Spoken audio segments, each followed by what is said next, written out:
Assalamualaikum everyone. Hope you are doing good. This is Mila Mubin Qureshi and this is our third video, and we had covered experiment wala portion in the last video. So if you haven't watched that yet, so please watch the videos in a series to avoid confusion, right? So let's start from experiment, right. हमने experiment पिछली video के अंदर cover कर लिया था. Just एक इसे go through कर लेते हैं कि एक्सपेरिमेंट क्या होता है. ठीक है, एक्सपेरिमेंट एक प्रैक्टिकल परफॉर्मेंस होती है. ठीक है, किसी भी जो आपका कॉज होता है उसको वेरीफाई करने के लिए, ठीक है, हम प्रैक्टिकल परफॉर्म करते हैं. इसमें दो टाइप के ग्रुप्स होते हैं, एक्सपेरिमेंटल ग्रुप और कंट्रोल ग्रुप. एक्सपेरिमेंटल ग्रुप जिसमें हम एक्सपेरिमेंट परफॉर्म कर रहे होते हैं, और कंट्रोल ग्रुप एक कंपेरिजन के लिए होता है. ठीक है, मतलब अगर हम ये देख रहे हैं सिर्फ मलेरिया के पेशेंट्स को ही देखेंगे, चेक करेंगे प्लाज्मोडियम के लिए, तो हम क्या कहेंगे, हम तो ये भी समझ सकते हैं ना कि हेल्दी पर्सन्स के ब्लड में भी हो सकते हैं. तो हमें हेल्दी पर्सन्स को भी चेक करना पड़ता है ताकि हमें पता चले कि हाँ, हेल्दी पर्सन्स के ब्लड के अंदर प्लाज्मोडियम नहीं है, सिर्फ मलेरिया के पेशेंट्स के ब्लड में ही होगा. ठीक है, अगर मलेरिया का कॉज प्लाज्मोडियम ही है. So let's come to our topic for today. Okay, so this is the result and conclusion. अच्छा, रिज़ल्ट क्या होता है? रिज़ल्ट हम सबको पता ही है, रिज़ल्ट जब आता है तो क्या होता है. ठीक है, सो रिजल्ट क्या होगा, आपके जो आपने किया है एक्सपेरिमेंटेशन के अंदर, जिस तरह आप जो पेपर में करते हैं वही सब आपका रिजल्ट में आ जाता है. तो जो आप एक्सपेरिमेंट में करते हैं तो ये उसकी रिपोर्ट होती है. ठीक है, कि एक्सपेरिमेंट के अंदर आइदर आपका एक्सपेरिमेंट पॉजिटिवली सपोर्ट किया गया है, मतलब जो आंसर था वो समझ लो, जो रिजल्ट है वो अच्छा आया है, या फिर रिजल्ट गलत भी आ सकता है. ठीक है, सो रिजल्ट क्या वेरीफाई करता है, आपके हाइपोथीसिस को वेरीफाई करता है. ठीक, आइदर ये आपके हाइपोथीसिस को सपोर्ट करेगा, ठीक, या फिर इसे डिनाई करेगा, कहेगा कि यह हाइपोथीसिस आपका गलत है. अब जैसे मलेरिया का केस था, इसमें हमने क्या देखा था कि मलेरिया के पेशेंट्स के ब्लड में हमें प्लाज्मोडियम मिला. अब जब हमने 100 मलेरिया पेशेंट्स को चेक किया, यानी एक्सपेरिमेंटल ग्रुप को चेक किया, तो इन सब के ब्लड में प्लाज्मोडियम हमें मिल गया. ठीक है, जबकि वो ब्लड सैंपल्स जो हेल्दी पर्सन के थे, यानी कंट्रोल ग्रुप के थे, उनका ब्लड क्या था, it was free from Plasmodium. ठीक है, इसमें प्लाज्मोडियम नहीं था. ठीक है, so this was the result. अब ये रिजल्ट था, हमने रिजल्ट लिख के दे दिया कि ये चीज़ है. अब कंक्लूजन क्या होती है, जो कुछ हमने अब तक किया है हम उस सबको कंक्लूड कर देते हैं. ठीक है, सो this is the final step of scientific method, और यहाँ आपका कह लो साइंटिफिक मेथड खत्म हो रहा होता है. So it is developing conclusion, ये आपका लास्ट स्टेप है. This is where all the results from the experiment are analysed and a determination is reached about the hypothesis. मतलब जितने भी आपके एक्सपेरिमेंट्स थे, ठीक है, उसका डेटा जो आपने कलेक्ट किया था, आप उसको एनालाइज करते हो.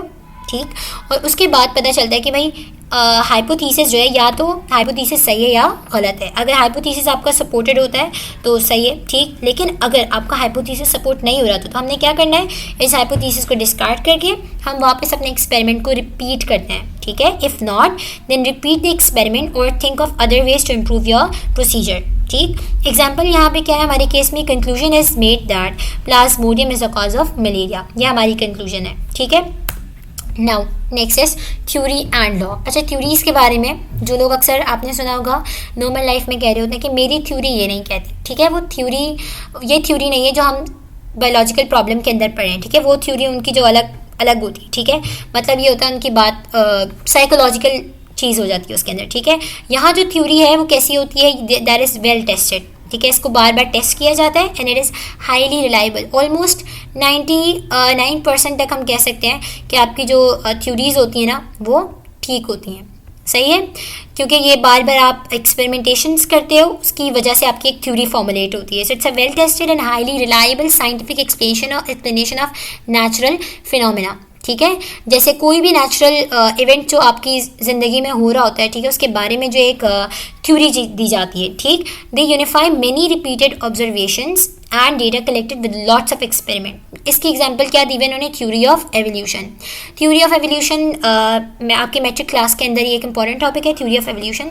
सो ये आपने उसमें पढ़नी होती है. ठीक है, अभी 9th क्लास में आपने नहीं पढ़ना, लेकिन मैं आपको एक जस्ट आइडिया दे देती हूँ कि एवोल्यूशन का मतलब होता है ग्रेजुअल चेंजेस आना. तो थ्योरी ऑफ एवोल्यूशन बेसिकली ये कहती है कि जितने ऑर्गेनिजम्स हैं ये इनका एक कॉमन एंसेस्टर था, और इसके बाद ये आहिस्ता आहिस्ता इनमें चेंज आता गया और ये अलग अलग स्पीशीज़ बनते गए. ठीक है, सो ये एक थ्योरी है. सही, लेकिन थ्योरी के अंदर फिर भी चांस होता है कि ये गलत साबित हो सकती है. ठीक, अब लॉ क्या होता है, लॉ आपने पढ़ा होगा मैथ्स इसके अंदर, सॉरी फिजिक्स के अंदर, केमिस्ट्री के अंदर लॉ पढ़े होगे, लेकिन बायोलॉजी में एज सच लॉस नहीं होते. ठीक है, बहुत ज़्यादा नहीं होते, बहुत कम होते हैं, क्योंकि बायोलॉजी का जो नेचर होता है वो काफ़ी अनप्रिडिक्टेबल होता है. सही, सो लॉ क्या है, it's a scientific law is a uniform और कांस्टेंट फैक्ट ऑफ नेचर, जैसे लॉ ऑफ मास एक्शन, ठीक है, जैसे लॉ ऑफ ग्रेविटी, ठीक है, न्यूटन्स लॉ ऑफ जो है 3 आपके फिजिक्स में पढ़े होंगे, ये सारे क्या ये लॉज हैं, लॉ ऑफ बॉयंसी, ये सारे लॉज हैं और ये तकरीबन यूनिफॉर्म रहते हैं, मतलब आप दुनिया में कहीं भी चले जाओ ये एक ही जैसे होंगे और ये ज़्यादातर क्या होंगे, इररिफ्यूजिबल होते हैं, ठीक।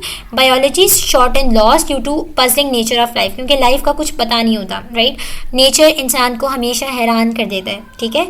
सो बायोलॉजी के अंदर आपके पास एज सच लॉस नहीं होते, there are so many exceptions in biology, बहुत सारी जगहों के ऊपर नॉर्मल नेचुरल लॉस फॉलो नहीं हो रहे होते, ठीक है।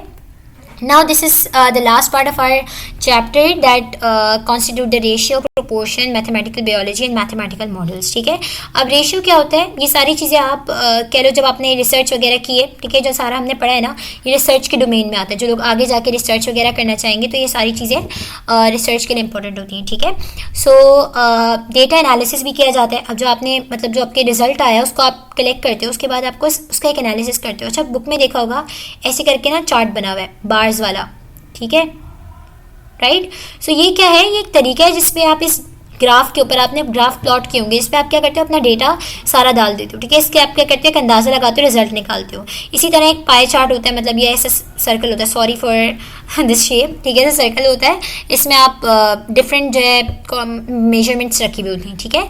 Now coming towards ratio, ratio क्या है, दो वैल्यूज़ का कंपेरिजन, ठीक है, दो वैल्यूज़ का comparison when expressed as a quotient, ठीक, फर्स्ट और सेकंड करके, सही। जैसे फ्लावर के 4 सेपल्स हैं और 12 पेटल्स हैं। अब सेपल्स क्या होते हैं, वो जो ग्रीन कलर के पत्ते से होते हैं फ्लावर के साथ, वो सेपल्स होते हैं, और जो पेटल्स होते हैं मतलब वो उसके जो पंख होते हैं, पंखड़ियाँ होती हैं, उन्हें हम पेटल्स कहते हैं। तो हमने देखा रेशियो क्या है, सेपल्स और पेटल्स का, मतलब सेपल्स कितने और पेटल्स कितने हैं, तो 4:12 का रेशियो है, सही, यानी 4 सेपल्स और 12 पेटल्स।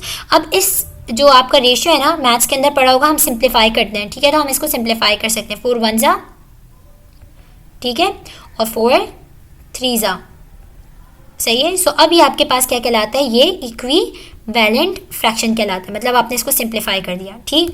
नाउ प्रोपोर्शन, अब प्रोपोर्शन क्या होता है, इट्स एन इक्वेशन, ये एक इक्वेशन होती है stating that 2 ratios are equal, मतलब दोनों रेशियोज जो हैं वो इक्वल हैं, सही। जैसे आपने यहाँ लिया 4:12 इज इक्वल्स टू 1:3 का रेशियो, ठीक है। तो दोनों रेशियो अभी हमने ऊपर देखे कि 4:12 को अगर आप कैंसिल करोगे तो 1:3 ही आएगा आंसर, तो this is proportion.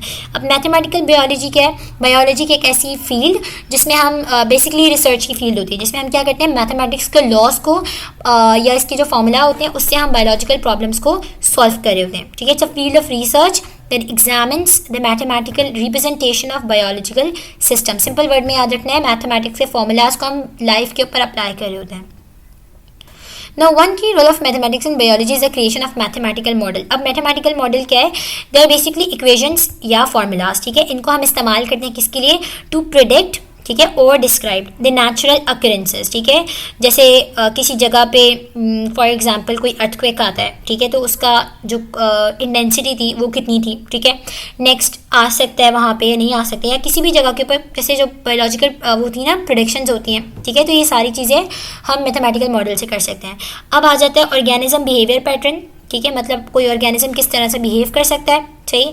Population changes over time, ठीक, कितनी चेंज होगी, पॉपुलेशन बढ़ेगी अगले चंद सालों के अंदर या कम होगी, ठीक। प्रोटीन का structure, height of living organism, किसी लिविंग ऑर्गेनिज्म की हाइट को वो करना, प्रिडिक्ट करना, पहले से प्रिडिक्ट करते हैं कि किसी चीज़ की एक तरह कह लो कि पहले से आप बता देते कि ये चीज़ ऐसे होगी उस चीज़ के होने से पहले ही। तो population of N endangered species, कि टाइम के साथ इंडेंजर्ड स्पीशीज़ कितनी कम हो जाएंगी या कब जाके कौन से साल में इन थ्रेट बिल्कुल ही ख़त्म हो जाएंगी, एक्सटेंट हो जाएंगी, ठीक है। और bacterial growth and so on, और जैसे लाइफ फोरकास्ट किया जाता है इसका वेदर का, ठीक है। तो ये सारी चीज़ें मैथमेटिकल मॉडल के ज़रिए हम कर सकें। अच्छा, मैं एक चीज़ बता दूं, इस चैप्टर के अंदर जो आपने अभी कंप्लीट कर लिया है, ये चैप्टर के अंदर जो बेसिक जो है ना डेफिनेशन के क्वेश्चंस बहुत आसानी से आ सकते हैं, मतलब रेशियो का पूछ लिया, प्रोपोर्शन पूछ लिया, खाली ऑब्जर्वेशन पूछ लिया, हाइपोथेसिस पूछ लिया, ठीक है।